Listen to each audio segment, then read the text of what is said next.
Good morning. Are you Brittany Litchfield? Give me just a second to get this printed out. And will your client waive the formal reading of the motion in each case? Yes, Your Honor.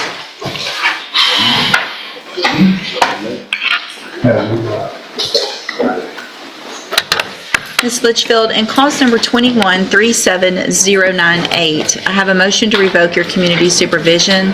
Shows that you were placed on probation December 12th of 2022 for the state jail felony offense of abandoning. All right from the jump, this is a probation revocation hearing. That's huge. This isn't about guilt anymore. It's about whether Brittany broke court rules she already agreed to, and once you're here, the judge has very little patience for excuses. Child, and that was a 2-year term in the state jail prison that was probated for 5 years. Is that correct?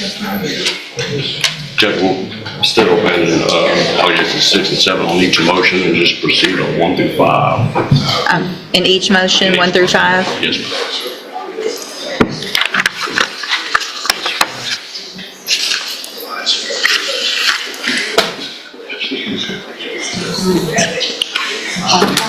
It's okay.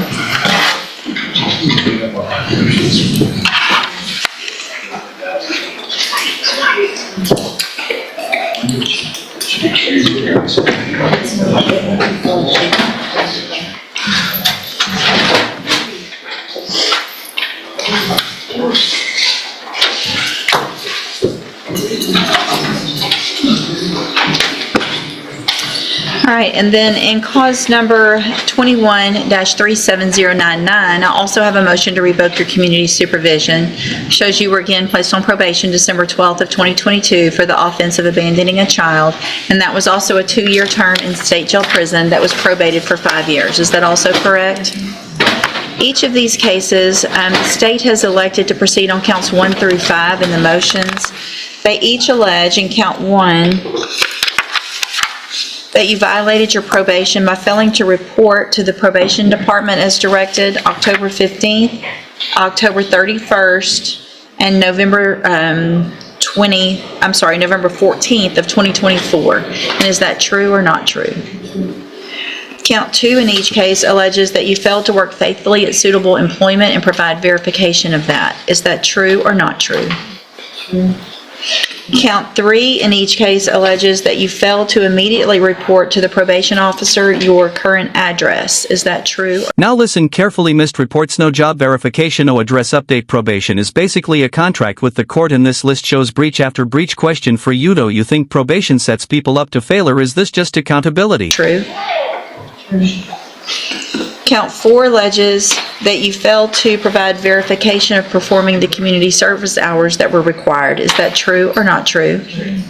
And then count 5 alleges that you failed to provide verification of entering and successfully completing the parenting class. And is that true or not true?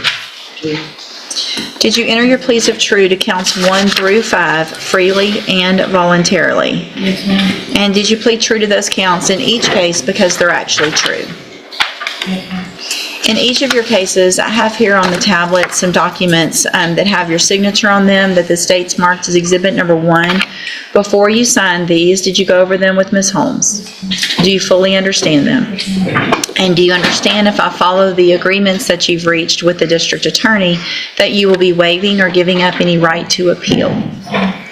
State tenders number 1 in each case. No objection. It's admitted in each case. Is there any evidence that Ms. Litchfield is not competent? No, Your Honor. All right, ma'am. In each of your cases, I'm going to find that you entered your pleas of true to counts 1 through 5 freely and voluntarily. Find those counts true. Find sufficient evidence in each case to revoke your probation.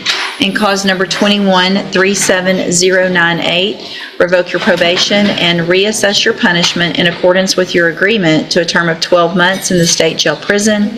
You will receive credit on that sentence for any time that you've been in custody that the law gives you the right to receive. And then in cause number 25-37099, also find sufficient evidence to revoke your probation, and at this time revoke your probation, reassess your punishment in accordance with that agreement to a term of 12 months in the state jail prison. You will also receive credit on that sentence for any time that you've been in custody that the law gives you the right to receive. These cases will run concurrently, which means together at the same time. I'm going to hand you in each case the trial court certifications that shows that these were agreements that I followed, and so you've waived your right to appeal. I'm also handing you a written admonishment regarding your ineligibility to possess a firearm or ammunition. Because of the judgments entered against you, you're ineligible under Texas law. This part matters more than people realize when she pleads true. She is admitting every violation that removes almost all defense options. Once you say true, the only thing left is damage control. Possess a firearm or ammunition. Possession of a firearm or ammunition could lead to charges against you. Firearm is a legal term, and you should read the written admonishment I provide you to see what devices qualify as a firearm. If you have questions about the laws that make you ineligible to possess a firearm or ammunition, or about how long that lasts, you can talk with Ms. Holmes. Good luck to you, ma'am, and thank you for being here.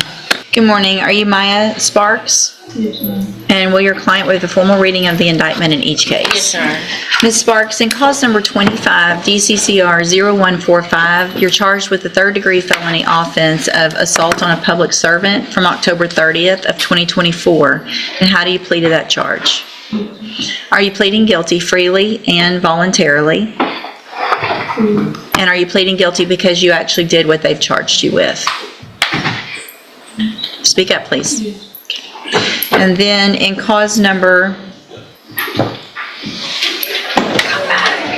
25, DCCR 0146, you're also charged with a third-degree felony offense of assault on a public servant from October 30th of 2024. And how do you plead to that charge?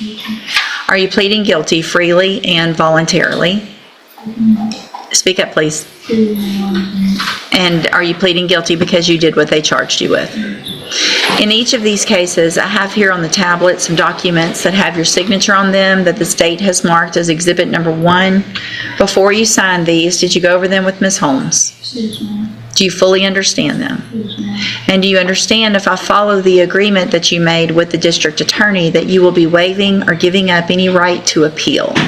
So if I follow the agreement, you can't change your mind later. Do you understand? Yes, ma'am. And it looks like the agreement that you've reached in each of your cases is for a 6-year deferred probation. There would be a $300 fine, and you would be required to follow all of the rules and conditions of probation. Is that your understanding? Yes, ma'am. Do you also understand, if you're not a U.S. citizen, that a plea of guilty or no contest may result in your deportation, exclusion from admission to the country, or denial of naturalization under federal law? State tenders number 1 in each case? No objection. It's admitted in each case. Is there any evidence that Ms. Sparks is not competent? No, Your Honor. All right, ma'am, I'm going to find that you... Quick legal translation: concurrent sentences mean she serves both cases at the same time. That's the judge quietly showing restraint. Same violation, same punishment window. This could have doubled instantly. pleas of guilty in each case freely and voluntarily. Find that you're mentally competent and you understand the nature and the consequences of your plea. Find sufficient evidence in each case to find you guilty. However, I'm going to reset your cases for sentencing so that the probation department can do a pre-sentence report.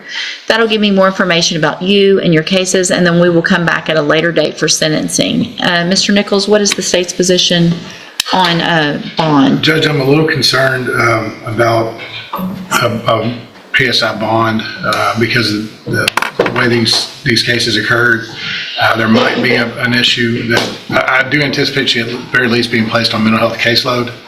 I don't think it's a competency issue. I've discussed it with Ms. Holmes, but I don't know if the court's going to decide that either an ISF or a safety program is in the best interest here. Okay.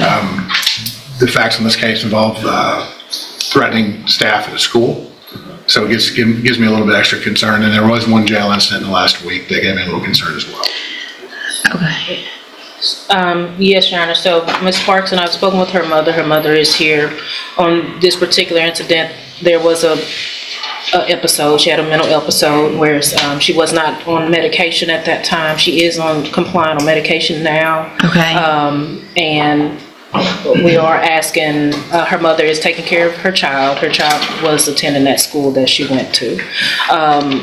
And so I do feel that if she stays on her medication and stays compliant, that she would be okay.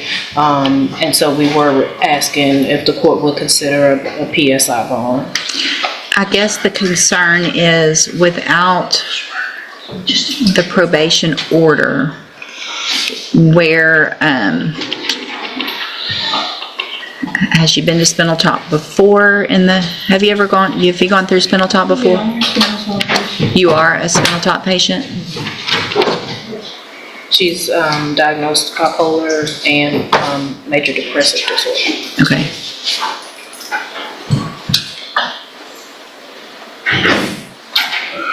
So what I'm going to do, Ms. Sparks, just kind of based on also time of the year, I'm going to reduce the bond, but I'm going to have some very specific conditions on that bond. And you're going to have to follow those conditions exactly. If you don't, because you're going to have to give Ms. Holmes proof that you're doing some things that I'm going to order you to do. And if you're not doing those things, then I'll issue a warrant for your arrest. We'll get you back in custody until that pre-sentence report's done, and then we know what everything is that you could potentially need. Deferred probation sounds soft, but it's actually one of the riskiest deals in court. One mistaken boom conviction activates automatically 6 years of zero margin for error. Would you take this deal? Also, any type of, or is there any kind of drug issue, or is it primarily mental health? It's just mental. Okay, so Ms. Sparks, I'm going to reduce your bond in each of your cases to $2,500. If you make those bonds, the conditions of the bonds are that you immediately have an appointment, make an appointment with Spindletop, that you give proof of when that appointment is to Ms. Holmes. So I'm saying the day you get out, you make the phone call, you set an appointment, and Ms. Holmes needs to know when that appointment is. You don't wait a week to set the appointment or 2 weeks or anything like that. You set it the day you get out of jail if you make the bonds. Does that make sense? In addition, I am ordering that you remain on your medication. So now it's not just whether you want to or you feel like you need to, it's a court order. And if you don't do it, you're back in custody. Do you understand? So is her mother okay with her living with her? Where's Mom? Yes. Thank you, ma'am, and thank you for being here. So I'm going to order that you remain living at your mother's house. You can't go spend the night anywhere else. You can't go anywhere else. You stay there. You go to Spindletop. You get yourself back on track so you can be fine and do this probation and not have any issues. Does that make sense?